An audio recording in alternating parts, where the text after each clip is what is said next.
раиси вилояти Суғд аз вазъи сусти назорат болои ҳаракати нақлиёти гаронвазн дар шаҳри Хуҷанд изҳори нигаронии ҷиддӣ намуд.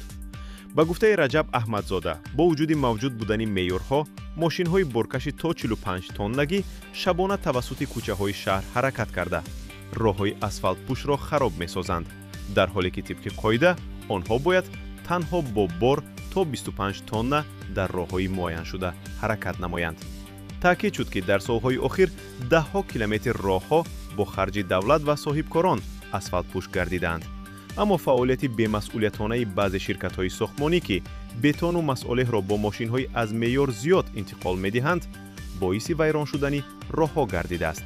аз ҷумла роҳҳои марказии шаҳр ки соли гузашта таъмир шуда буданд, имрӯз шакли мавҷнок гирифтаанд ва ҳаракат дар кӯчаи себзор мушкил шудааст. ҳамин гуна вазъ дар шоҳрои Хуҷанд истиқлол низ ба назар мерасад. дар фасли тобистон ҳангоми гармии то 40 дараҷа фишори чунин мошинҳо метавонад асфалтро пурра аз кор барорад.